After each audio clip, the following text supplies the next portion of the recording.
Tes masuk gak ya?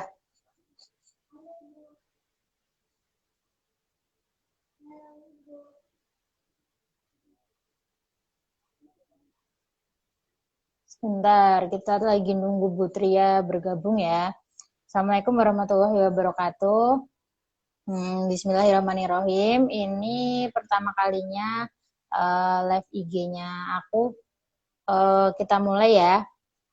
Hari ini kita bakalan ngobrol tentang sukses bekerja, sukses menyusui. Nah, nanti kita akan bergabung dengan Bu Tria yang beliau adalah seorang dosen psikologi, kemudian beliau memiliki 3 putri dan sudah um, menyelesaikan 8 tahun menyusui nonstop. Nah, nanti kita bakalan tanya-tanya gimana tips-tipsnya, terus gimana beliau bisa melewati masa-masa menyusui sambil bekerja, gimana bisa sampai sukses seperti sekarang. Putri ya.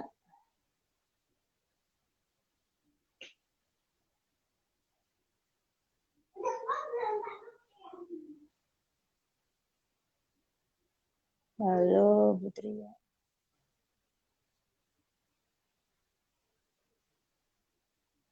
Bu Tria udah masuk belum ya? Halo, assalamualaikum Bu Tria. Waalaikumsalam. Ntar nih HP-nya taruh mana nih? Ya, alhamdulillah ya akhirnya bisa ketemu walaupun ketemunya jarak jauh. Udah lama banget ya, pengen Iya. ketemu tapi nggak sempet-sempet. Ya, terima kasih ya Bu sudah ngasih kesempatan buat saya bisa ngobrol sama Ibu. Mungkin nanti bisa berbagi kisah tentang gimana kesibukannya bekerja sambil menyusui. Mungkin bisa jadi jadi inspirasi buat teman-teman. Kan kadang-kadang kan teman-teman tuh antara bekerja dan menyusui itu kadang-kadang mereka cuma bisa memilih. Tapi kalau Bu Tria ngambil dua-duanya bisa diselesaikan semuanya terlaksana dengan sukses gitu. Coba nanti Bu bisa cerita gimana awalnya sampai dengan selesai. Iya. Oke deh. Iya. Ini dari mana dulu nih enaknya? Mungkin dari lahiran kali Bu. Ya. Iya, jadi kalau mengingat masa lalu, masa lalu. Jadi saya ngelahirin anak saya itu dari 2011 ya, pertama kali menyusui. Jadi dari situ sebenarnya waktu hamil itu juga masih sama kayaknya sama ibu-ibu lain ya. Jadi antara habis ini terus habis melahirkan terus gimana ya? Terus kalau mau berangkat kerja itu misalnya bapaknya berangkat gitu ya, papa kerja dulu ya nanti buat beli susu, masih kayak gitu-gitu itu ya. Jadi belum ngerti sampai akhirnya ada temen yang memberitahu gitu, misalnya ini loh kamu udah baca-baca soal ini belum gitu ya, soal menyusui gitu. Jadi taunya dari teman-teman dulu malahan gitu ya, teman-teman yang sudah lebih dulu punya anak, terus sharing ceritanya, terus habis itu baru saya mulai cari tahu, oh IMD, oh berarti besok kalau melahirkan tuh harus IMD gitu-gitu ya. Terus akhirnya sama juga ya di waktu itu juga udah siap-siap tuh mau nanti kalau ditinggal kerja gitu ya, mesti dikasih dot apa yang kayak gitu-gitu juga masih udah kepikiran waktu itu. Terus sampai di menjelang melahirkan itu masih belum tahu ini rumah sakitnya. Aduh, ini ada yang ikut ini. Nggak apa-apa. Rumah sakitnya tuh lupa. Ini Naira, ini yang paling kecil, ini yang paling terakhir di Sape. Nyapihnya di sini. Jadi sebenarnya 9 tahun ya menyusui. Luar biasa. Tiga kali ya berarti ya. Ya, jadi sebenarnya menyusuinya 9 tahun 2 bulan kali. Ini bapaknya sabar banget. Ya itu jadi tetap berusaha mencari tahu dulu gitu sampai akhirnya sama suami yang bilang gitu ya, kamu yang nanya ke rumah sakitnya, aku yang nanya gitu kan, karena kamu gak berani ngomong sama dokternya, aku yang ngomong gitu ya. Terus sampai akhirnya ternyata oh iya di sini IMD kok Bu gitu ya, udah IMD. Cuman habis melahirkan itu sama perawat dikasih air putih gitu ya, itu juga dikasih air putih gitu ya, kok harusnya kan nggak kayak gini, cuman kan waktu itu nggak berani protes karena masih baru ya, sampai ya udah akhirnya. Nah kebetulan di kantor itu cuti melahirkan itu cuma 75 hari, Oh, di Jadi departemen. nggak 3 bulan itu di kantor, cuman alhamdulillahnya itu bisa diambil dari uh, sehari sebelum melahirkan saya masih masuk kantor gitu ya. Ya jadi utuh ya. Jadi utuh ya habis melahirkan terus langsung pukul 75 hari gitu. Terus habis itu um, apa namanya baru tanya-tanya juga sih misalnya kalau nanti bekerja tuh gimana gitu ya, sampai merah hati itu masih nggak ngerti caranya gitu, sampai akhirnya waktu itu ada kelas edukasinya, waktu itu AIMI tapi belum ada AIMI waktu itu ya, jadi masih kerja sama AIMI Jawa Tengah kalau nggak salah waktu itu, terus ada ngadakan acara di Jogja, terus saya itu daftar gitu ya, baru dari situ baru itu padahal cuma tinggal 2 minggu sebelum cutinya habis lah, tapi terus akhirnya ya udah dari situ tahu oh caranya gini ya, harusnya caranya begini, harusnya nggak pakai dot gitu, padahal di rumah itu ada banyak banget, dan kado dot itu kado dot itu juga banyak banget gitu ya, mungkin ya yang ngado juga nggak tahu, saya nggak bisa nyalahin juga gitu ya, cuman oh berarti dia nggak tahu juga gitu ya, udah nggak apa-apa ya, saya simpen tapi nggak pernah dipakai akhirnya gitu, terus ya itu apa namanya belajar memerah, dan mulailah itu perjuangan pokoknya nggak pakai dot gitu ya pokoknya harus apa coba disendokin, jadi semua cara dicobain lah itu di 3 anak itu, dari disendokin, dari pipet, dari gelas loki itu ya, dulu beli cup feeder segala itu, pokoknya semua cara itu dicoba semua, dan nggak ada yang bertahan dengan cara yang sama terus gitu, jadi misalnya awal-awal pakai pipet oke gitu, lama-lama habis itu kayaknya pakai pipet udah nggak begitu efektif, terus akhirnya dia bisa pakai sedotan, ganti sedotan misalnya gitu, jadi nggak berhenti hanya kok dia nggak mau pakai pipet, kok dia nggak mau kayak gini gitu ya, jadi harus seiring bertambahnya usianya ya Bu ya. iya seperti kayak gitu, sampai akhirnya dari botolnya itu langsung begitu asipnya udah cair ditenggak dari botolnya kayak gitu. Kayak minum Yakult ya. Nah, ya gitu semacam itu di umur 9 bulan kalau nggak salah, 9 bulan tuh udah model kayak gitu itu, jadi bisa langsung dari botolnya gitu, jadi pokoknya segala macam apa yang bisa dilakukan, pokoknya berusaha sebisa mungkin nggak memberikan pakai dot itu gitu ya. Waktu itu kan juga memang masih kontroversi ya, bener nggak sih dot itu kayak gini, oh kamu dulu dikasih dot juga nggak apa-apa, oh anakku dikasih dot juga nggak apa-apa gitu, tapi ya itu tadi sepanjang yang saya baca-baca gitu ya, mencegah lebih baik daripada mengobati, karena itu tadi kalau sudah sampai ngerasain bingung puting itu, aduh itu saya dengar cerita-cerita ibu-ibu yang relaktasi yang dan segala macam itu kok kayaknya aku benar-benar harus mengupayakan deh gitu itu seperti itu. Ini berarti lingkungan sudah dikondisikan ya Bu ya? Iya, iya, ya dikondisikan, dan awalnya juga nggak mudah juga ya untuk memberi edukasi itu tadi. Jadi misalnya dari waktu itu inspirasi saya itu istrinya Irfan Hakim, kan dia punya anak kembar tuh gitu ya. Nah anak kembar tapi bisa menyusui bahkan sampai ditinggal umroh. Ditinggal umroh pun dia aja masih bisa lanjut menyusui gitu, karena apa ya, dia merah dan sebagainya gitu. Jadi oh pokoknya itu bisa, jadi memerah ASI itu bisa gitu. Jadi berita-berita waktu itu ada beritanya Irfan Hakim di koran itu, saya buka korannya, saya taruh di ruang tamu gitu ya. Jadi biar orang gitu ya, sengaja biar orang-orang di rumah baca.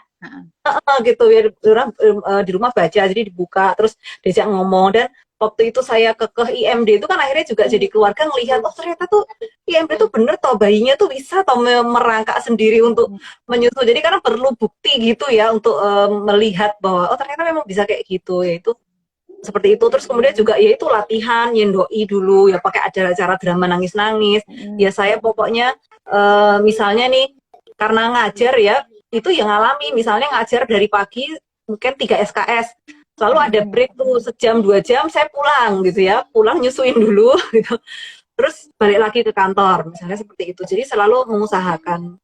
Dan juga mungkin beberapa mahasiswa saya sempat menyaksikan ketika saya ngajar sambil gendong anak gitu ya.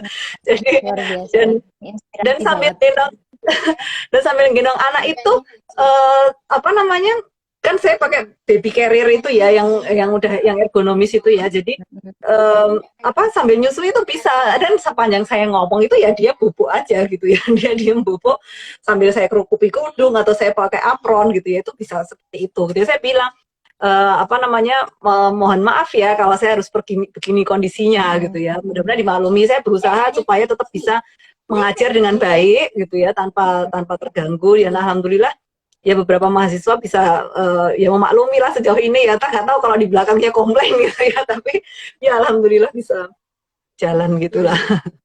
Ini kayaknya Mungkin ada gitu. mahasiswanya Ibu. Atina Mahmudar ini mahasiswanya Ibu nih. Oh iya ya, Itu mungkin kadang nama lupa tapi wajah mungkin kadang inget ya juga. Heeh. eh, itu itu dari anak pertama berarti lingkungan sudah mulai paham betapa nggak apa ya nggak disarankannya dot ya berarti ya. Jadi ketika anak kedua, anak ketiga udah mulai nggak ada apa ya masalah-masalah Iya. untuk pakai media selain dot itu udah nggak ada masalah ya Bu ya berarti ya. Iya, jadi walaupun di pertama itu saya juga sempat tergoda gitu, sempat waktu Nadia itu juga waktu saya apa namanya dititipkan gitu ya, maksudnya ngomong sama tante saya misalnya gitu, udah nggak apa-apa lah sekali gitu ya sekali, tapi kayak begitu dia habis minum itu kok cara menyusunya kok beda gitu, saya langsung udah kelabakan sendiri gitu ya, pokoknya janganlah simpen simpen gitu, udah nggak usah dipakai lagi. Nah itu yang seperti itu, jadi benar-benar apa ya, untuk bisa kekeh itu juga proses gitu ya. Misalnya kayak sama suami ngomong lah, gimana niatmu, gimana sebenarnya, digituin lagi kan, pengen berhasil menyusui benar, apa yang bisa dilakukan, jadi pokoknya dibahas lah gitu ya. Terus kan bisa pakai cara yang lain gitu ya, udah terus akhirnya kembali lagi lah, udah dot bener-bener di stop sampai akhirnya begitu anaknya udah MPASI kan udah lebih santai kan itu sebenarnya gitu ya. Jadi termasuk kerja itu saya juga bukan yang stoknya sampai kulkas berkulkas itu ya enggak gitu ya. Pokoknya apa ya, yang penting saya bayanginnya cukup aja gitu ya, nggak sampai nyetok yang banyak-banyak, karena seringkali kalau misalnya hanya kayak rapat atau apa, saya mending bawa anak saya gitu. Dan itu saya tanyakan juga gitu ya, saya bawa anak gimana misalnya seperti itu, nggak masalah ya udah. Jadi lebih mengutamakan direct feedingnya itu gitu, yang menyusui secara langsung itu yang buat saya paling apa ya, yang bikin kayaknya anak-anak tuh jadi kooperatif gitu, diajak di berbagai situasi gitu ya, misalnya terkait kerja gitu, seperti itu. Kalau Ibu tadi kan lebih mengutamakan direct breastfeeding ya. Nah, kalau misalnya pas lagi harus pumping gitu, manajemen pumpingnya gimana Bu? Nah itu ya, jadi kan kalau yang waktu anak pertama itu anak saya itu banyak sama eyangnya gitu ya, banyak sama eyangnya, sama tantenya gitu, tapi terus anak saya umur berapa kan tantenya pada punya anak juga, jadi udah nggak bisa dititipin. Terus tapi begitu tapi kan udah tambah besar, jadi udah ya makan gitu segala, jadi udah nggak terlalu menyusui itu. Pokoknya begitu saya pulang sampai rumah itu yang pertama kali langsung saya pegang anak gitu, jadi nggak ada tuh, maksudnya capek ya capek gitu, tapi kok rasanya waktu itu tetap tergerak bahwa mbok secapeknya kayak apapun langsung aja udah saya ikut tidur gitu ya, saya ikut tidur sambil nyusuin anaknya gitu ya. Jadi udah mesti itu kayak gitu terus gitu, jadi nggak mikirin yang lain-lainnya dulu gitu, pokoknya nyusuin dulu sampai dia udah tenang gitu baru kerjain yang lain. Nah di anak kedua itu ibu saya kan sempat sakit gitu, akhirnya susah gitu ya kalau harus apa namanya menjaga anak saya tuh, saya ke daycare gitu, tapi di daycare itu juga umurnya sudah hampir 1 tahunan lah kayaknya kalau nggak salah, atau udah 1 tahun lebih gitu. Itu ya saya bilang ke daycare-nya gitu ya, saya nggak pakai dot ya gitu, ini kalau mau saya bawakan ASI perah gitu, tapi cara minumkannya pakai ini. Waktu itu daycare-nya juga bilang, ini tapi tumpah-tumpah Bu gitu, nggak apa-apa tumpah-tumpah, pokoknya begitu. Dan itu saya juga bolak-balik ke daycare, jadi misalnya istirahat siang saya ke daycare, saya nyusuin. Terus ini lagi ya, pokoknya kalau dipikir-pikir itu tenaga banyak banyak habis lah gitu ya. Cuman kok Wirawiri ya ya. alhamdulillah kok ya, apa ya, mungkin saking kekehnya gitu, mau mau apa ya, merasakan bahwa ini tuh bisa dilakukan gitu, gitu. Makanya langsung tetap apa ya, tetap berusaha menyusui tadi walaupun bolak-balik gitu ya. Itu anak kedua. Nah begitu anak ketiga itu saya dapat yang ngomong gitu, ada yang ngomong eh, ke apa, karena mungkin udah 2 anak, kalau 3 anak dititipin ke eyangnya semua terus kumpul gitu kan juga berat juga gitu ya. Saya udah sepakat ada yang ngomong terus. Nah yang ngomong ini ikut saya ke kantor. Jadi saya itu kalau ke kantor bertiga. Dari Naira umurnya belum ada 2,5 bulan kayaknya saya sudah masuk kerja lagi gitu ya. Itu jadi saya, Naira sama yang ngomong itu bertiga ke kantor. Jadi nanti apa namanya, pas saya ngajar gitu ya, saya tinggali ASI perah juga gitu, karena mesti kan kadang-kadang 3 SKS habis itu lanjut ngapa gitu ya, misalnya harus rapat atau apa, terus nanti ditinggali ASI perah. Yang mama juga alhamdulillah tuh udah dikasih tahu ya, aku nggak mau pakai dot ya gitu, jadi pokoknya aku berusaha gini-gini, tak jelaskan juga gitu. Ya alhamdulillah telaten, jadi dari itu dari pipet dicoba, ini kok sekarang adik maunya sendok ya, oh ya udah pakai sendok, pokoknya apa yang nyaman buat yang ngomong juga gitu, karena bagaimanapun dia juga berjasa untuk ngomongkan anak saya. Dan ya ketika di kantor itu misalnya pas antara break ya kan tetap harus merah tuh ya, kadang-kadang yang sini nyusuin, yang satunya merah gitu. Jadi itu di kantor tuh juga begitu. Dua-duanya ya. Jadi pokoknya udahlah, akrobat segala macam itu udah dijalani juga gitu.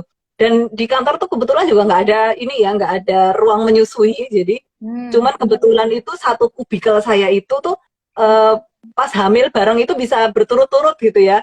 Jadi ketika udah masanya kita perah itu, cuman kubikel itu kan nggak ada pintunya tuh ya, terus saya kasih kursi di situ, jadi semua orang udah tahu kalau ada kursi di depan itu berarti tandanya kita lagi merah gitu, lagi bersembunyi di bawah meja untuk merah. Jadi benar-benar yang ngumpet di bawah meja ruangan itu gitu ya, pokoknya ditutup gitu, terus kita merah sambil ngobrol, kadang sambil nyusuin, sambil itu pokoknya tetap mengusahakan itu merah gitu ya, karena bagaimanapun tahu tadi teorinya bahwa kalau semakin diproduksinya dijaga ya insya Allah akan ada terus. Dan walaupun gitu pun juga up and down gitu ya, nggak mesti yang setiap merah itu selalu banyak banget gitu. Kadang-kadang tuh saya cuman yang pakai botol kaca kecil itu ya, kayaknya cuma 50 milian deh, dapat segitu ya wes dapat segitu gitu. Tapi karena dia minumnya pakai pipet atau pakai sendok itu kan nggak kayak yang berlebihan minumnya gitu ya. Jadi kan dia mungkin capek berhenti dulu dan nggak eman-eman gitu, karena kalau misalnya 100 mili terus nggak keminum gitu, wah itu langsung kebuang, sayang gitu ya. Jadi mendingan itu saya ngumpulinnya di yang botol 50 mili kayak gitu. Terus kadang-kadang yang botol kaca itu ya cuma 90 gitu, jadi nggak pernah yang sekali merah dapat 3 botol gitu-gitu tuh enggak gitu, mentok 1,5 itu seperti itu. Tapi dikumpulin dikumpulin kayak gitu aja sih sebenarnya. Berarti sampai 9 tahun itu tuh ngalamin tandem nursing itu ceritanya gimana, Bu? Ya, jadi tandem nursing pertama kali itu pas Nadia ya, anak pertama itu umur 17 bulan itu saya hamil lagi gitu ya. Itu juga shock juga ya. Cuman waktu itu saya punya teman deket yang dia pernah tandem nursing juga gitu. Jadi saya nanya juga gitu kan, ceritanya gimana sih, aku hamil lagi gitu ya. Terus halo Ai. jadi dia umur 17 bulan itu kan hamil lagi. Jadi saya baca-baca kok katanya hamil menyusui itu nggak masalah gitu ya. Cuman ada hal-hal yang diwaspadai gitu. Saya baca itu aja sih, asalkan tidak kontraksi gitu ya, kontraksi yang membahayakan gitu ya. Terus tidak terus pendarahan misalnya kayak gitu ya. Atau juga pokoknya hal-hal yang iri sayanya juga nggak terlalu mabuk misalnya kayak gitu ya. Nah udah, terus saya juga baca itu di bukunya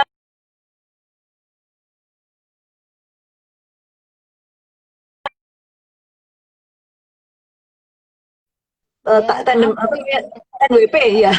Jadi istrinya Sogi itu kan NWP juga gitu. Jadi saya baca, oh gini, oh tuh. Jadi saya mengumpulkan cerita-cerita penguat gitu kan, cerita-cerita yang mereka yang berhasil menyusui walaupun sedang kondisi hamil gitu. Ya udah. Dan waktu itu memang kondisi ASI itu drop. Jadi pokoknya saya tuh nggak pernah mengkhawatirkan, berusaha nggak mengkhawatirkan ya, aduh cukup nggak ya, aduh ini nggak ya gitu. Itu bola-bali ditanyain, memangnya ASINya masih keluar gitu, memangnya masih keluar. Kalau pun digituin saya bilang ya nggak apa-apa, dia cuma cari nyaman kok. Ya udah, saya bilang kayak gitu. Karena waktu sampai usia kehamilan berapa itu, sampai yang diperah itu nggak ada keluar sama sekali, cuman tetes kayak gitu ya. Saya nggak yakin itu, wah Nadia tuh menyusu nggak ya, sebenarnya keluar nggak ASINya gitu. Tapi dianya nyaman aja di peluk saya gitu. Jadi entah dia mungkin cuma ngempeng atau apa, itu nggak saya pikirkan. Selama dia di deket saya, dia merasa nyaman, ya udah gitu aja. Jadi itu juga, emangnya masih keluar gitu, memangnya nggak ini, itu selalu ada pertanyaan kayak gitu. Wah nanti nggak dapat gizinya. Terus lagi ya saya baca lagi ceritanya bahwa gizinya itu ketika ibu hamil itu dibagi dan menyusui, dibagi 3 kan ya, untuk saya, untuk bayi dalam kandungan, dan untuk jadi ASI. Cuman kan yang terutama itu adalah pasti ke janinnya dulu yang mendapatkan gitu ya. Nah ya udah, berarti saya aman-aman aja. Toh dia sudah 1,5 tahun, sudah makan, sudah banyak hal lah. Dan anak-anak saya baru pada kenal UHT setelah 2 tahun loh. Jadi Iya. benar-benar saklek semut ya. Jadi yang Tos kayak Bu, gitu itu. sama deh. Iya. Oh iya iya. Jadi nah itu jadi mereka bisa minum jus lah gitu ya, jus jambu, jus apokat apa segala macam bisa diminum. Terus makan juga alhamdulillah nggak terlalu bermasalah ya, GTM GTM, tapi itu masih bisa ditoleransi lah gitu ya. Udah itu makan ya udah tetap tetap gitu aja sampai akhirnya sempat memang sih kalau ketika menyusui sambil dalam kondisi hamil itu memang bikin kontraksi gitu. Terus saya baca itu kontraksinya itu bukan kontraksi yang membahayakan gitu. Jadi kalau kayak misalnya menyusui itu kan kita ngalami LDR ya. Nah, ketika lagi nyusui sambil hamil, LDR-nya itu jadi kontraksi itu yang saya rasakan. Hmm. Jadi nanti kayak udah LDR-nya lepas tuh kontraksinya hilang gitu. Jadi cuman itu aja di awal. Sebentar Jadi aja berarti ya. jadi kayak ketika pertama kali nyusu mungkin berapa menit pertama tuh kan terus langsung nyut nyut nyut gitu ya. Nah itu tuh kontraksi yang dirasakan. Cuman kayak kenceng gitu ya, kenceng tapi saya bawa tiduran gitu aja kan, terus nanti lama-lama ya udah gitu, langsung nggak apa-apa lagi itu. Makanya tuh bertahan dan saya tanya sama dokternya juga gitu, masih nyusui boleh nggak gitu? Nggak apa-apa asalkan nggak terjadi hal-hal yang misalnya terus pendarahan gitu. Tapi sama-sama dokter anaknya disuruh berhenti loh, dibilangin anak saya nanti Iya tuh. kurang gizi gitu. Cuman Iya tuh oh Bu, ya udah. gimana tuh? Soalnya kan sering tuh kalau kalau ketemu dokter tuh nggak semua dokter itu kayak yang literatur yang kita baca kan. Kadang-kadang kan eh, Iya. menyarankan untuk apa disudahi dulu ASI-nya karena anaknya apa sudah usia sekian misalnya kayak gitu kan. Apalagi ketika hamil takutnya ada masalah. Sementara kalau saya dengar dari cerita Bu Tria, kayaknya nih sebenarnya yang paling kekeh tuh yang harus di apa tekadnya tuh si ibu hamil sendiri itu ya. Jadi kalau lingkungannya menggoyahkan tapi si ibu juga masih kuat untuk tetap menyusui, kayaknya tetap baik-baik aja ya, nggak apa-apa ya sama anak sama ibunya ya. Iya, ya, jadi menurut saya juga kayak gitu juga sih dari faktor ibunya, asalkan tapi maksudnya gini Cak, jadi faktor ibunya tuh bukan hanya sekedar ngeyel ya, tapi kita juga Iya, baca gitu, kita ada iya sumber yang betul. kita gitu. Nah itu yang penting kayak gitu. Jadi tak tak baca gitu ya, asalkan misalnya kontraksi nggak membahayakan gitu kan. Terus anak juga baca-baca itu di atas 1 tahun itu kan juga ASI hanya sudah tidak dominan ya untuk kebutuhan gizi Ya. anak ya, misalnya hanya 30% misalnya seperti itu, jadinya ya udah bisa lah gitu ya, anak tetap makan buah, makan sayur kayak gitu, itu alhamdulillahnya lancar aja gitu. Jadi ya itulah yang bikin saya tetap bertahan sampai juga itu udah masuk rumah sakit, udah kontraksi menjelang HPL itu saya masih nyusuin. Jadi kan waktu itu terakhir itu periksa itu belum ada pembukaan yang apa ya, belum, maksudnya masih jauh, baru awal-awal lah gitu. Terus ya udah saya nyusui aja di kamar gitu sampai akhirnya udahlah disusui, terus Nadianya udah tidur, terus ya udah lagi ke ruang bersalin, ya udah gitu ya. Dia tidur, saya ke ruang bersalin sampai lahir itu ya menjelang pagi gitu ya, bangun tidur Nadia lihat adiknya udah lahir gitu aja. Jadi udah apa namanya, habis itu langsung nyusui 2 gitu ya. Dan saya dengar juga oh tandem nursing itu bisa kok gitu nyusui, wong bayi kembar aja bisa disusui bersama-sama gitu. Nah gara-gara saya tandem nursing itu malah produksi ASINya jadi cepet keluar kan, gara-gara kakaknya udah jago nyusuin gitu. Ya, oh itu gaya akrobat itu udahan. Jadi saya miring, Nadia itu tumpangi di atas saya itu. Jadi Iya. numpain saya, pokoknya dia selalu kayak gitu. Jadi udah sampai itu lanjut terus sampai kadang-kadang gini, begitu yang ke anak kedua itu malah kayak oversupply gitu ya, karena banyak diminum sama Nadia, produksinya banyak banget, sementara yang bayi itu belum segitu banyaknya. Akhirnya kan saya banyak perah. Terus ketika perahan itu belum diminum, yang minum kakaknya gitu ya. Kakaknya tuh Nadia itu juga minum masih perah gitulah. Pokoknya itu lanjut terus sampai Nadia umur menjelang masuk TK gitu ya, masuk kelompok bermain itu sekitar 3,5 tahun. Cuma dibilang aja kalau nanti udah masuk TK, udah pakai seragam, udah nggak nenen lagi kayak gitu. Ya udah, terus akhirnya dia lama-lama tahu-tahu ya pakai drama juga lah, pakai oh masih nangis-nangis gitu. Tapi habis itu dialihkan yang lain, misalnya seperti itu ya. Ya udah akhirnya dia berhenti nyusunya, tinggal saya lanjut ke si Naya yang nomor 2. Terus gitu ya, begitu Naya umur 2,5 tahun kan belum disapai juga tuh Naya, karena gini, Iya. Nadia aja sampai 3,5 tahun, masa sih Naya cuma 2,5 tahun gitu ya. Ternyata Naya dua Biar setengah tahun itu adil. hamil lagi gitu ya. Waduh gitu, wah maksudnya ini wah ini NBP meneh iki gitu ya. Terus ya udah, akhirnya udah punya pengalaman NBP yang pertama, ya udah NBP kedua lanjut aja terus gitu. Jadi sampai waktu di ruang ruang tunggu kalau periksa dokter itu ya diliatin hamil perutnya 6 bulan kayak gitu, sambil Hmm, nunggu sampai nunggu ini. dokter sambil nyusuin gitu ya. Sampai nggak apa-apa Soalnya kok mbak, jarang ada kayak gitu gitu. itu, kayaknya Iya. hampir nggak pernah ada orang kayak gitu. Gitu. Jadi sampai saya bilang ya nggak apa-apa lah sekalian mengedukasi gitu. Mungkin ketika Hmm. orang lihat langsung dan ternyata itu bisa gitu ya, insya Allah mungkin jadi belajar. Cuma saya juga gini, ketika ada yang tanya-tanya sama saya juga saya bilang tetap diamati kondisi pribadimu ya gitu. Jangan hanya misalnya mendengarkan cerita saya, karena saya alhamdulillahnya bisa gitu. Cuma kalau misalnya memang harus kontraksi, kayak misalnya kayak adik ipar saya tuh kan juga gitu, waktu hamil waktu masih nyusui terus hamil lagi, tapi ternyata flek-flek terus gitu. Tapi anaknya Iya, udah iya. hampir 2 tahun kayak gitu ya, akhirnya mau nggak mau tetap harus disapi, karena begitu dia nggak nyusuin fleknya berhenti itu kan, jadi kan membahayakan Iya. gitu ya. Akhirnya Ya, tanda-tanda dia ya. sudah dia udah mengusahakan, tapi ternyata kondisinya kan memang berbeda, jadi ya udah gitu. Anaknya juga udah di atas 1,5 tahun, jadi ya udah makan segala macam udah bisa, dan ya udah nggak masalah gitu. Dan jangan terus jadi merasa bersalah juga gitu ya, tapi Iya, iya. selama bisa diusahakan insya Allah itu bisa. Kayak gitu deh Peran suami gimana nih, Bu? Selama ya. proses-proses kan saya nggak kebayang nih, ibu baru pulang terus langsung ketemu anak, kanan kiri nemplok kan ibaratnya. Iya. Nggak ada ibaratnya ada gitu loh. Itu gimana mensiasati antara pekerjaan terus ngurus anak dan yang lain gitu. Itu tadi untungnya kan karena saya waktu itu kan di Jogja itu kan nggak pernah masak tuh ya gitu, saya benar-benar yang sama dapur itu musuhan gitu kayaknya. Kalau saya membuat sesuatu di dapur terjadi kekacauan gitu. Ya udah, suami maklum, nggak maksa saya masak-masak, makan bisa beli di luar gitu ya, jadi nggak pressure juga lah ke sayanya gitu ya.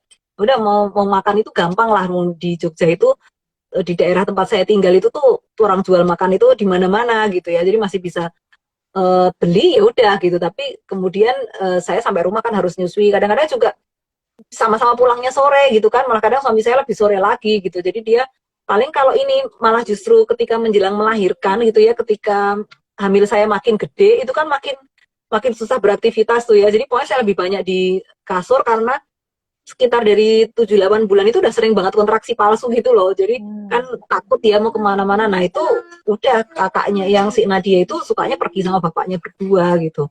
Jadi misalnya ke entahlah ke mall lah gitu, main main kayak time zone gitu lah. Jadi pokoknya belanja gitu segala juga udah kesempatan untuk ini, biar kakaknya juga nggak kehilangan kasih sayang ibaratnya Iya, gitu ya. Kok betul. ibunya udah nanti dulu toh ini nggak bisa gini, artinya akhirnya kan kayak jadi ada kecemburuan gitu, tapi ya itu selalu dialihkan.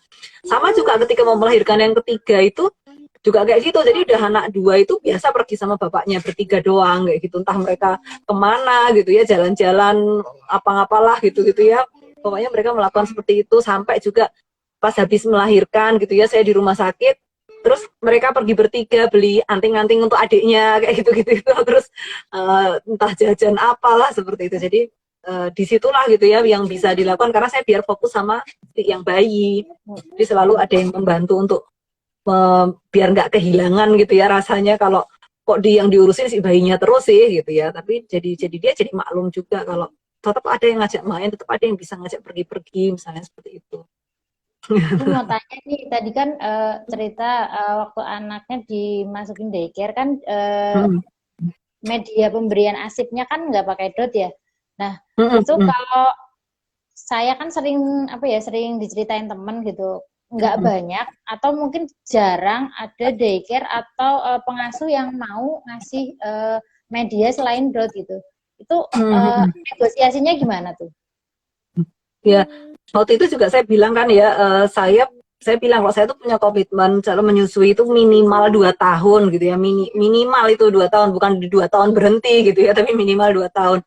Terus saya tahu ini resikonya begini, jadi pilihan saya pakai ini gitu, bisa nggak ngasih kayak gitu ya. Kalau kalau kalau dia nggak bisa, nggak mau seperti itu ya saya nggak akan nitipkan di situ gitu. Saya punya opsi tempat lain yang saya katakan seperti itu gitu. Jadi saya ya udah ya dicoba sebisanya gitu ya, karena banyak juga ibu-ibu waktu itu yang ke situ pada bawa cooler bag gitu-gitu ya. Berarti ini udah nyusuin semua sebenarnya, cuman nggak tahu media yang dipakai apa gitu. Cuman kayaknya waktu itu saya satu-satunya yang nggak pakai deh gitu ya. Jadi hanya agak apa ya?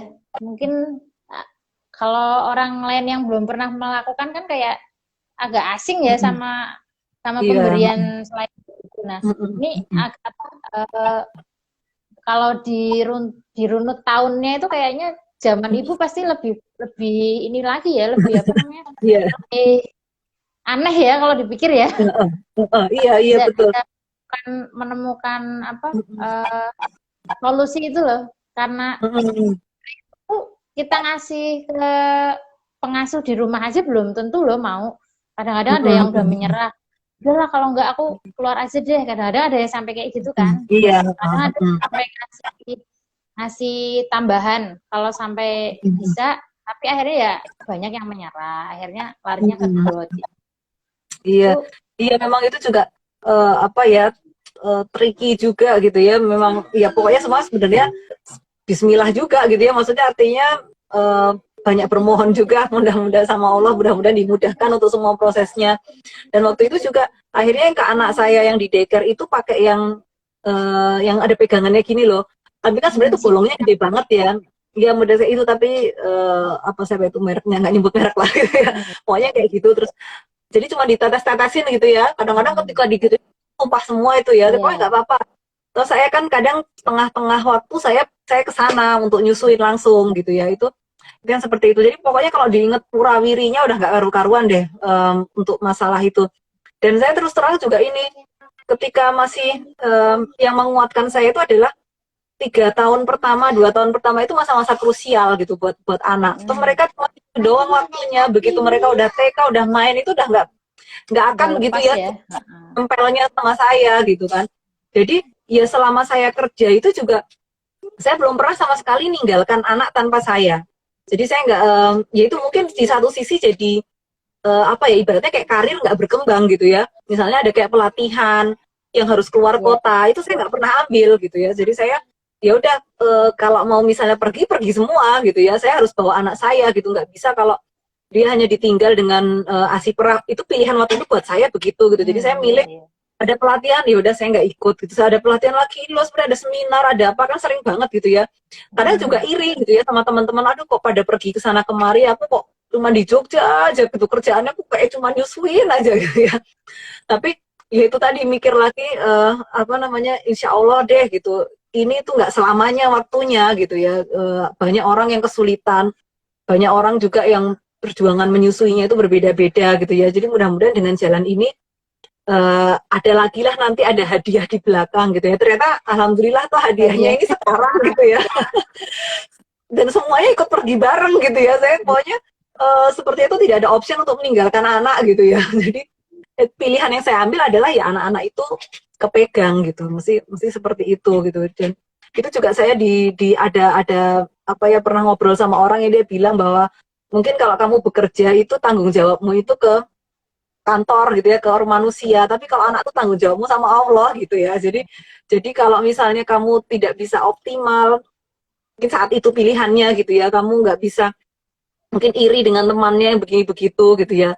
Ya kembali lagi, gimana pilihanmu, komitmenmu mau apa gitu ya. Udah akhirnya saya milihnya yang adalah anak ini nggak selamanya kecil terus gitu ya. Atau sekarang akhirnya ini pun juga lagi agak melo gara-gara ternyata Naira udah berani tinggal di TK gitu ya. Aduh kok udah berani ditinggal di TK gitu. Jadi ibunya saya yang malas ya, yang malas. Iya, jadi dari dia sekolah bulan Februari itu baru mungkin 2 bulanan ini udah dia di TK ditinggal gitu. Jadi saya selama ini ya nemenin di TK terus gitu ya. Kayak kerja bawa laptop ke TK-nya dia, nungguin gitu, kadang ngumpet di ruang gurunya. Terus sekarang ya udah. Jadi si Naira ini juga baru disapih setelah di sini. Ketika dia menjelang TK itu tahu-tahu udah nggak mau sendiri gitu. Jadi dia udah kadang-kadang kalau ditawari mau nenen enggak gitu kan, mau, dia masih kayak gitu ya, tapi terus enggak, udah lupa caranya. Dia seperti itu. Jadi ya wis, berarti dia itu di hampir 4 tahun, Naira tuh hampir 4 tahun. Wah, Jadi dia ini dia berhenti nyapi itu kayak, dia di sapi itu kayak sekitar bulan Mei deh, bulan Mei kemarin ini. Jadi bulan Juninya dia ulang tahun keempat. Ya wes, nih itu apa mahasiswanya ibu namanya, tuh, halo. dini. Iya.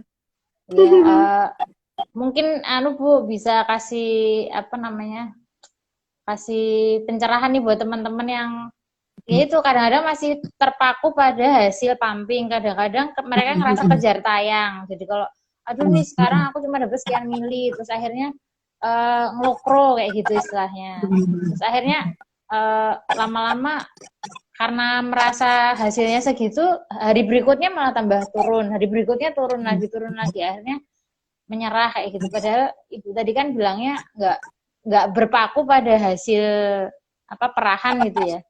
Kalau ibu sendiri dulu pumpingnya pakai apa? Pakai elektrik atau pakai manual atau pakai marmet? Apa marmet ya Bu ya? Iya, saya parmat langsung. Jadi nggak pernah Oh. pernah punya manual ya, pernah punya pompa manual, tapi lama-lama saya malas nyeteril gitu ya. Jadi capek waktunya untuk habis untuk nyeteril. Jadi saya kalau ke kantor itu cuman bawa botol apa namanya, botol kaca yang udah bersih, di steril itu. Terus udah modal cuci tangan bersih, terus udah langsung merah aja kayak gitu. Jadi lama-lama ya memang agak lama waktu yang dibutuhkan gitu ya, tapi apa namanya, ya udah itu yang bisa bisa saya lakukan gitu, yang lebih efektif. Tapi ada juga memang temen yang lebih nyaman dengan elektrik gitu ya, karena misalnya sambil sambil merah tinggal cetekin Bisa aja sambil terus dia sambil bisa sambil ngapa-ngapa gitu ya. ngapa-ngapain. Kalau saya lebih nyaman pakai tangan langsung, jadi nggak terpaku. Dan itu juga gini, kaitannya dengan hasil perahan ya, memang kondisi tetap bisa up and down gitu ya, apa namanya, mungkin stres dikit atau mungkin banyak pekerjaan. Saya pernah ngalami tuh yang pumping, sekali pumping hanya 20 mili. Jadi 20 mili dikalikan 3 baru bisa jadi satu botol gitu ya. Jadi tuh kayak gitu. Ada itu 20 mili saya taruh kulkas dulu gitu ya, taruh kulkas bawah. Terus misalnya berapa jam lagi saya malah itu pas itu di rumah gitu ya, karena di rumah hari Sabtu Minggu gitu. Dapat 20 lagi saya taruh kulkas lagi, 20 lagi saya taruh kulkas, begitu suhunya udah sama dijadiin satu gitu ya. Jadi kan lumayan lah, itu 60 mili itu agak tinggi lah botolnya, bisa bisa bikin senyum lah gitu ya. Itu pun saya lakoni gitu ya.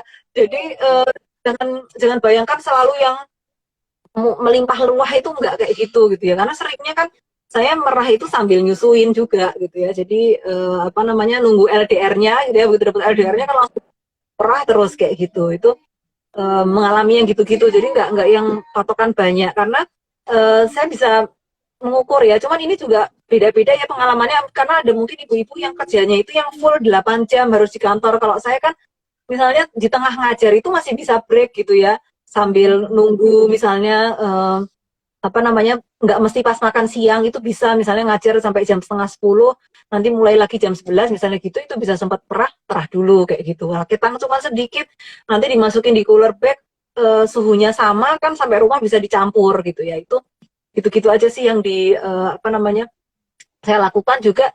Dan karena itu tadi yang sangat menolong itu karena nggak pakai dot gitu ya, karena kalau pakai dot itu kan ibaratnya segitu isinya, terus kesannya itu hanya ini dihabisin segini gitu, kayak ada rasa begitu gitu ya. Tapi kalau dia cuman pakai pipet, pakai sendok ataupun di itu, ternyata kebutuhannya nggak segitu banyaknya gitu ya bayi itu gitu ya. Jadi itu yang saya rasakan ya, karena sampai sekian tahun itu yang saya amati itu begitu gitu. Jadi saya nggak akan terpaku untuk ibaratnya kayak menggelonggong gitu ya, harus segini habis gitu ya. Nanti yang minum jam segini harus habis 100 mili, yang minum jam segini 100 mili gitu. Karena ketika disendokin itu kan bayi dalam kondisi sadar tuh ya, dia akan apa ya, ya mencecap-cecep kayak gitu ya gitu. Itu dia sadar benar, terus tahu berapa yang dia butuhkan. Kadang-kadang udah mau mungkin hanya cuman sedikit, dia udah stop dulu. Nanti mungkin 15 menit lagi dia lihat-lihat apa-apa disuapin lagi. Itu seperti itu sama yang ngomong gitu. Tadi mesti ketika saya selesai ngajar, ini tadi adik udah minum sekitar 40 mili gitu ya, masih ada sisa 10 mili misalnya gitu. Jadi itu nanti diminumkan lagi, nanti ngerendam lagi untuk yang sesi ngajar berikutnya misalnya. Saya seperti itu. Jadi itu yang justru menolong banget, saya nggak terpaku harus sekian banyak gitu ya, karena uh, sesuai kebutuhan, karena saya memang paling mengutamakan itu direct feeding. Dan kalau pergi kemana-mana saya selalu bawa anak itu tadi. Jadi misalnya ke mall itu ya, dulu tuh kan rasanya wah ada ruang menyusui, selalu semangat banget. Berarti dulu masuk ruang menyusui. Jadi mungkin segala mall di Jogja itu yang ada ruang menyusuinya saya pernah masuk untuk mesti nyusuin gitu loh. Saya suka jalan-jalan gitu ya.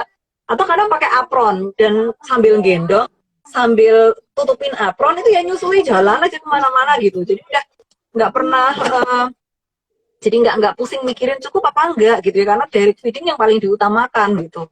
Dan ketika itu ya udah, ketika sudah memilih itu ya nanti dululah rumah beresin, nanti hari Minggu bisalah kayak gitu, masih kotor dulu ya nantilah kayak gitu, toh nanti sebentar lagi juga udah berantakan lagi gitu. Jadi ya yang standar yang itu yang diturunkan gitu, misalnya standar yang harus bersih, yang harus menyediakan ini menyediakan itu yang diturunkan gitu. Kalau kalau yang saya lakukan gitu ya, demi untuk bisa selesai inilah gitu ya, menyusuinya itu nggak lama gitu. Toh akhirnya sekarang juga bernafas gitu.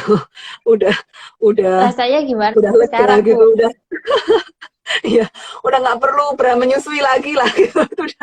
Udah udah apa namanya, rasanya sudah kembali, udah puas lah lihat Seperti itu semua gadis ya. anak gitu. Ada masanya gitu ya yang seperti itu, tapi nanti begitu sudah itu dikenang itu sungguh indah lah gitu ya, akan merindukan masa-masa kayak gitu. Mungkin itu.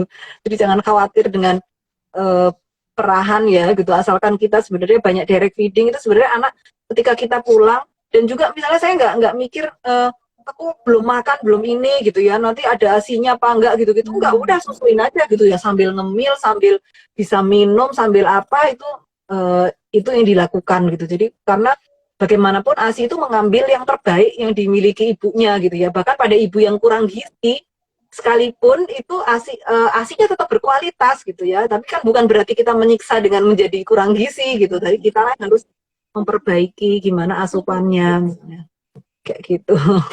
Jadi kalau saya simpulkan itu ya, kalau walaupun bekerja merah, tapi tetap mengutamakan menyusui langsung. Terus kuncinya tidak menggunakan berat itu tadi ya. Iya betul itu. Iya karena Kalau yang apa namanya?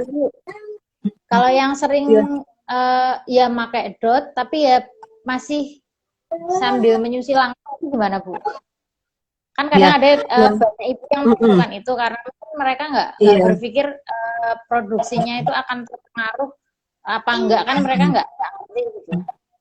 Iya, nah itu juga ya. Jadi kadang-kadang itu yang masih suka jadi ya semacam bukan perdebatan juga, tapi artinya pilihan yang berbeda gitu ya. Cuman karena saya itu pernah di divisi risetnya AIMI gitu ya. Waktu itu saya pernah mengamati pertanyaan-pertanyaan yang masuk di grupnya AIMI gitu ya. Saya memantau dalam 1 bulan itu kasus apa yang paling sering banyak muncul gitu. Nah, yang paling banyak muncul itu adalah itu tadi, produksi ASI berkurang gitu-gitu ya. Itu saya jerintrahin semua, saya cermati satu persatu, dan ujung-ujungnya adalah pemakaian dot gitu ya. Jadi kembali lagi, yang sukses mungkin bisa dikatakan sukses pakai dot juga ada, tapi yang gagal itu banyak banget gitu, yang akhirnya bikin desperate, yang bikin akhirnya kalang kabut gitu ya, berujung relaksasi atau berujung harus apa namanya menyapih dini gitu, ibaratnya dari menyusui. Itu kok banyak banget juga gitu ya. Akhirnya kembali lagi, karena saya mempromosikan menyusui, untuk gimana caranya sukses menyusui ya, makanya saya saklek gitu. Jadi kalau ditanya kalau nanya ke pendapat saya nggak setuju dot gitu ya, karena sudah posisi saya adalah saya ingin mendukung menyukseskan menyusui gitu ya. Ketika ada yang mau pakai dot, itu pilihan lagi gitu ya. Kita sudah memberitahu pilihannya bahwa ada resikonya gitu kan. Saat kembali lagi bagaimana siap dengan segala resiko itu gitu. Kalau karena saya pernah itu ngasih dot cuma 2 kali minum, kayaknya kok cara dia menyusu udah berbeda gitu. Akhirnya udah deh, kayaknya nggak usah main-main deh gitu. Buat saya seperti itu. Jadi jangan coba-coba gitu. Jadi ya akhirnya saya memilih untuk ada cara yang lain gitu. Toh bayi itu tidak identik dengan dot, tidak identik dengan empeng juga sebenarnya gitu ya. Itu bisa dilakukan gitu, karena bagaimanapun anak usia 0 sampai 2 tahun memang fase oral. Jadi ya fokusnya adalah di mulut, dia akan memasukkan tangan atau mungkin mainan ke mulut karena memang fasenya itu. Tapi ketika itu berlalu, ya sudah gitu kan. Nah, makanya juga menyusui sampai 2 tahun itu kan dalam rangka memenuhi fase oralnya dia juga kan kayak gitu. Jadi biar dikatakan saya itu kayak kempengan berjalan gitu ya. Kadang-kadang nggak susu gitu ya, cuman pengen ngempeng aja anaknya gitu ya, tak jabanin aja gitu ya. Paling kalau nanti sampai lama banget nggak dilepas-lepas, dicoel-coel misalnya gitu ya, ditoel-toel, oh udah dilepasin misalnya seperti itu. Jadi kembali lagi itu adalah perlu kemantapan hati juga untuk bisa seperti itu, dan juga itu tadi support ya, misalnya suami saya nggak komplain gitu ya, misalnya saya keloporan aja gara-gara nyusuin anaknya sampai saya ketiduran sendiri misalnya seperti itu ya udah gitu, itu sudah itu melelahkan ya itu, tapi dilakukan yang seperti itu. Jadi kalau ada yang menanyakan komplain nggak Bu? Kenapa?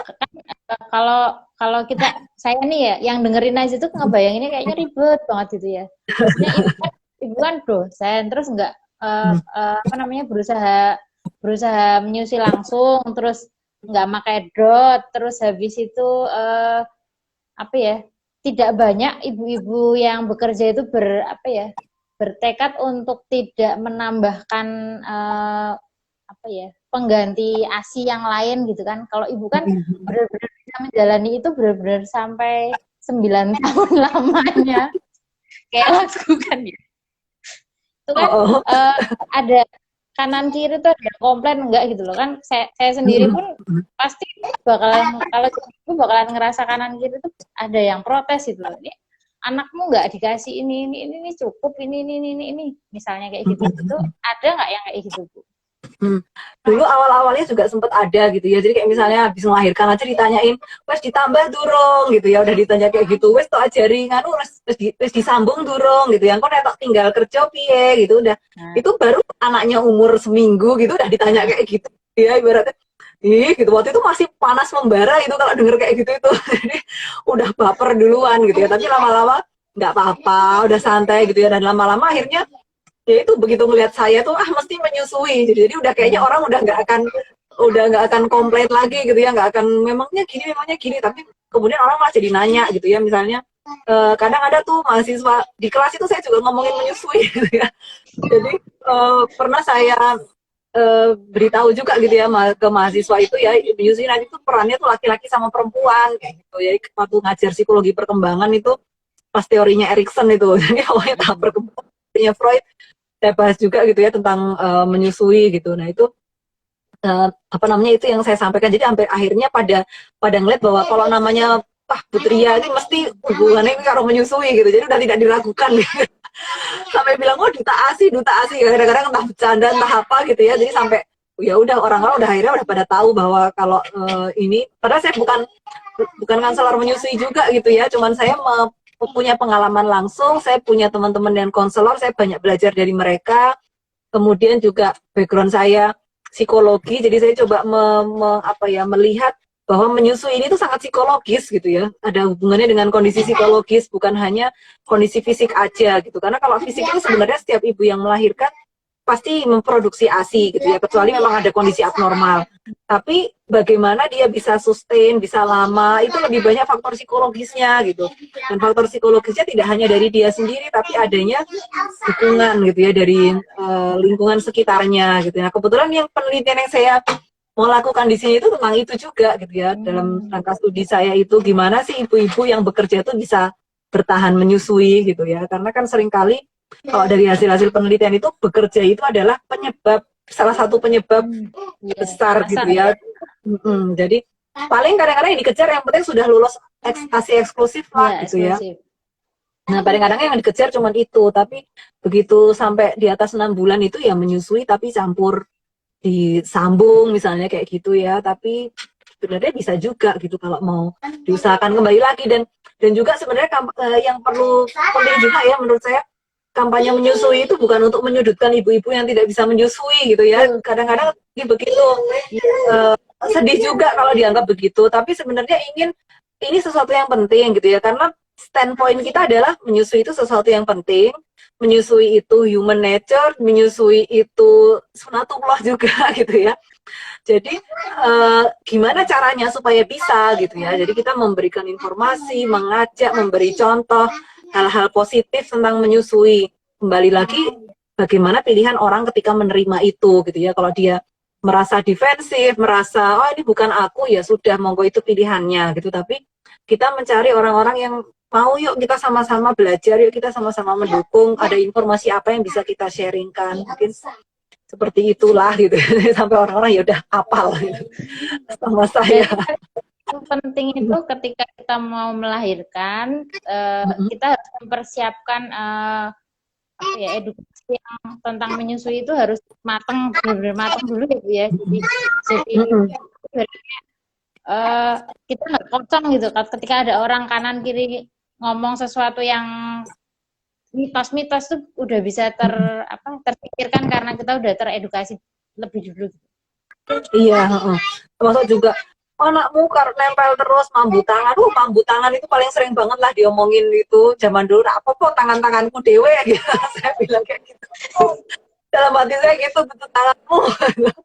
Pokoknya gitu ya. Dulu tuh sampai kalau ada yang ngomong-ngomong gitu ya sampai nangis bareng gitu ya waktu awal-awal deh. Begitu lama-lama udah anak kedua udah wis ngerti lah gitu ya. Ada orang mau ngomong ya bisa insya Allah. Kayaknya Putria kayaknya ini ya pasukan anti baper ya.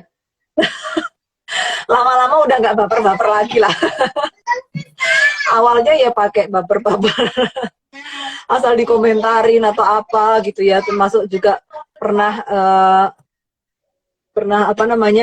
dibilangin wah kok bawa anak yang kayak gitu-gitu itu ya gimana nggak profesional misalnya seperti itu ya. Kadang-kadang kalau begitu ya dalam hati saya ya aku kan full time mother gitu ya, part time worker. Kadang begitu gitu, tapi ya nyatanya begitu anaknya sudah bisa sudah bisa disapi dan dilepas ya aku bisa juga kok melakukan hal-hal yang lain gitu ya. Itu seperti itu. Akhirnya. Iya, ini tinggal berapa menit lagi Bu, mungkin ada ada konklusinya. Iya, nggak ada yang mau nanya nih. Orang ada titipan pertanyaan nggak? Nggak ada pertanyaan ya ini ya. Lima aja kali ya. Iya. Kenapa? Buka. Hah? Idolanya fans-fansnya Ibu semua kayaknya. Iya. Ya, mungkin ada kesimpulan Ibu untuk menutup perbincangan kita sore ini. Oh ya. Ya, jadi sebenarnya ketika menyusui itu adalah hal-hal misalnya kalau permasalahan menyusui itu adalah hal-hal yang bisa dicari tahu solusinya gitu ya. Jadi misalnya produksi ASI menurun gitu. Apa dicari tahu sebabnya itu kan sebenarnya ada banyak kemungkinan ya. Misalnya kondisi stres dari sisi ibunya atau juga karena tidak menyusui secara langsung atau mungkin banyak ngempeng atau banyak pakai dot misalnya gitu. Jadi artinya ada hal-hal yang bisa kita cari tahu solusinya gitu ya. Dan juga sebentar ada rame. Jadi insya Allah gitu ya, ada banyak sumber berita di mana saja gitu ya, bahkan di Instagram ini sekarang banyak banget ya sumber-sumber informasi tentang menyusui yang bisa kita pelajari. Kemudian kita bisa nanya sama orang juga gitu ya, misalnya kalau butuh punya masalah menyusui ya cari konselor menyusui gitu ya. Itu adalah salah satu cara untuk ketika kita punya niat untuk bisa menyusui gitu. Jadi insya Allah ada permasalahan itu ada solusi yang bisa kita cari tahu. Dan juga butuh kemantapan hati gitu ya. Misalnya juga tidak hanya dari ibu, tapi yang paling utama juga dari suami. Jadi misalnya kalau suaminya aja udah oke, ya insya Allah yang lain-lain itu nanti dulu lah gitu ya, mengantri aja gitu. Kamu mau apa tujuannya gitu. Dan juga misalnya kadang berani bilang juga gitu, ketika ada orang mau mempertanyakan kita, sekarang tujuanmu tuh mau apa gitu, kamu mau mengubah pikiranku supaya ngikuti kamu gitu ya, atau kamu mau tanya gitu karena kamu nggak tahu gitu ya. Kalau kamu nggak tahu sini tak kasih tahu gitu ya. Kenapa aku seperti ini? Tapi kalau kamu cuma pengen memaksakan pikiranmu supaya aku mengikuti kamu, oh ya oke, berarti kita tidak sepakat di situ gitu ya. Jadi kadang-kadang itu kalau kalau dia bilang apa sih kamu kayak gitu gitu, nah itu tujuanmu takon ngono ki arep ngopo gitu ya, mau supaya aku berhenti menyusui gitu ya, atau supaya aku ikutin kamu gitu, jadi biar nggak baper-baper gitu kan, gitu seperti itu gitu ya. Dan insya Allah banyak informasi itu Mbak Uul juga sukanya selalu sharing segala macam informasi menyusui, termasuk pejuang relaktasi, itu kan berat ya relaktasi itu. Jangan makanya sampai lah. makanya dan butuh kemantapan hati juga kan, dan dukungan supaya bisa itu berhasil. Insya Allah benar-benar ASI itu misalnya kenapa sih harus menyusui, sebenarnya niat yang paling sederhana adalah ini bagian dari ibadah, udah gitu aja. Jadi saya berusaha mengupayakan gitu ya, mengusahakan semaksimal mungkin apa yang bisa dilakukan. Jadi insya Allah semesta akan mendukung seperti itu. Mungkin Gitu deh. ini saya ada satu atau dua buku yang mau saya bagi buat yang nonton ini. Mungkin ada yang mau coba nanti ditunjuk tangan, nanti saya catat terus saya DM. Coba siapa yang mau? Iya. Nah Ada itu yang mau kan nggak ya? tuh hebatnya Mbak Ul tuh kayak gitu, jalan sendiri pun gitu ya, jadi demi Ini nggak ada. sekitarnya ikut teredukasi. Nanti siapa tahu dari nonton videonya, kalau disimpan di IG live kan boleh nanya Nanti kalau apa-apa itu bisa dibagikan. ada yang mau nanya bisa di komen. Nanti mungkin Putria juga bisa menjawab via komen gitu ya. Terima kasih. Oh itu ada yang mau ya, Mbak Dini ya, Dini Apsilia. Tak catat dulu deh ya nanti. Yes. Oke ya. Udah ada dua ya berarti ya yang mau ya. Oh ya. Oke siap. Nanti tak DM, nanti tak kirim dari sini ya.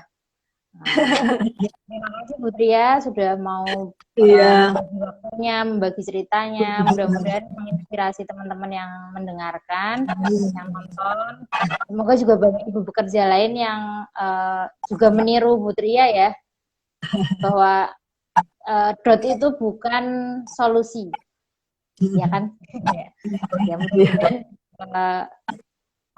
menyusui itu menjadi hal yang lebih lumrah di masyarakat, nggak lagi menang dengan produk-produk lain yang mungkin dianggap lebih unggul dibanding ASI gitu ya. Iya. Jadi ini ASI terbaik, menyusui diutamakan gitu kalau nggak salah. Jadi memang menyusui langsung ya. Ya, jadi dengan direct gitu ya, direct feeding itu. Gitu aja Bu, terima kasih. Ya, Selamat istirahat. sama-sama ya, ya. Ya, Ya, terima makasih kasih. banyak. Salam untuk Ya, Chandra dan anak-anak. ya. Assalamualaikum. Waalaikumsalam.